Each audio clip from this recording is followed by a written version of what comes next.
In the shadows of life's vast web, where biology and behavior collide, lies a story few dare to uncover.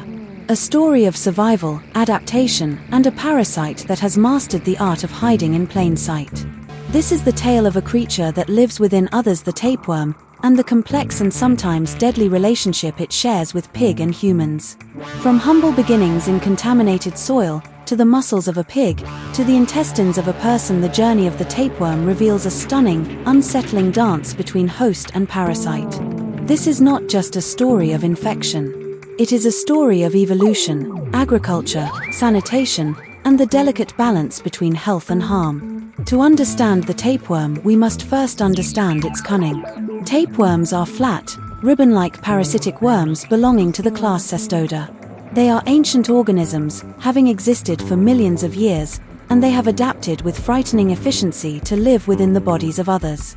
The tapeworm's life cycle is a tale of precision. It requires at least two hosts: an intermediate host, often a pig, and a definitive host, usually a human. The tapeworm species Taenia solium is the main character in our story, the pork tapeworm. The adult tapeworm lives in the small intestine of humans, growing up to 7 meters long. It has no mouth, no digestive system. Instead, it absorbs nutrients directly through its skin from the digested food of its host. It releases eggs through segments called proglottids, which break off and exit the human body through feces. From there, the eggs wait for a pig.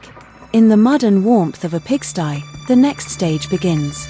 Pigs become intermediate hosts when they ingest food or water contaminated with tapeworm eggs, usually from human feces. Poor sanitation, lack of latrines, and free-roaming pigs make this step all too easy in many rural communities. Inside the pig, the eggs hatch into oncospheres, which burrow through the intestinal wall and travel via the bloodstream into the muscles. There, they develop into cysts known as cysticerci, small, fluid-filled sacs that contain the immature tapeworm. To the pig, the cysts are mostly harmless. They may cause mild discomfort, but often go unnoticed. But to humans, they represent a hidden danger. When humans consume undercooked pork infected with these cysts, the tapeworm's final act begins. A simple meal. A single mistake. A parasite returns home.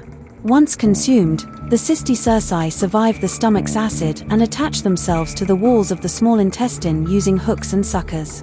There, they grow rapidly into adult tapeworms. This infection is known as taeniasis. Taeniasis often goes unnoticed.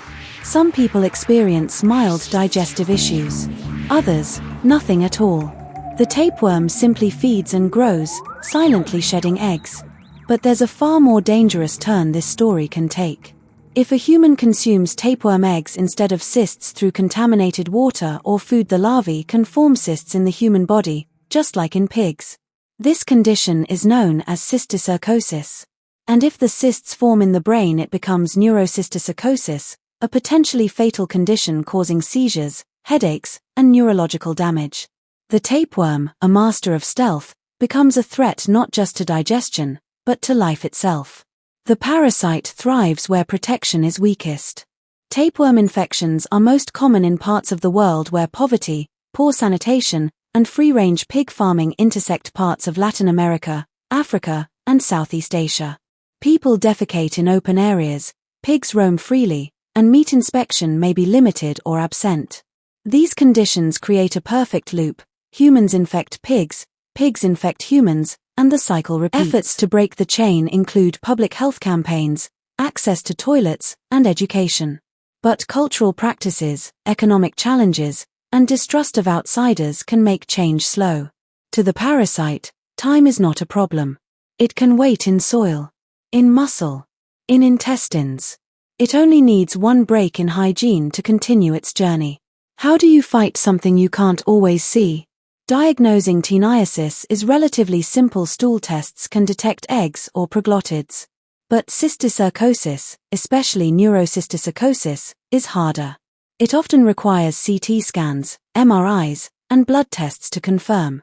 Treatment involves antiparasitic medications, such as praziquantel or albendazole, often combined with steroids to reduce inflammation. In serious cases, especially with brain involvement, surgery may be required. But beyond medicine, prevention is key. Cook pork thoroughly, wash hands, treat water, and build safe sanitation systems. The war against the tapeworm is won not just in hospitals, but in homes, farms, and schools. The parasite knows no borders. With increasing travel, migration, and global food trade, tapeworms are no longer confined to remote villages. Cases have appeared in the US, Europe, and urban centers worldwide, often brought unknowingly by travelers or immigrants. This makes taeniasis and cysticercosis not just a tropical disease, but a global one. Because when we break the cycle of infection, we don't just protect our bodies. We protect our communities, our futures, our humanity. Organizations like the WHO now list Taenia solium as one of the most important foodborne parasites in the world. Eradication is possible through vaccines for pigs, public health investment, and international cooperation, but vigilance must remain high. Even parasites have lessons to teach. The story of the tapeworm is a biological warning. It reveals how deeply our lives are linked to humans, animals, and invisible organisms. It shows how hygiene, education, and dignity are not luxuries, but defenses against disease. And it reminds us that the smallest creature, unseen and unnoticed, can shape the health and future of entire communities. The tapeworm is not just a parasite. It is a mirror reflecting both our vulnerability and our resilience. In the life of a parasite, survival depends on silence, stealth, and simplicity. But in the life of a human, survival demands awareness, action, and compassion. The tapeworm's journey from soil, to pig, to plate is not just a tale of biology. It is a call to improve how we live, how we eat, and how we care for one another.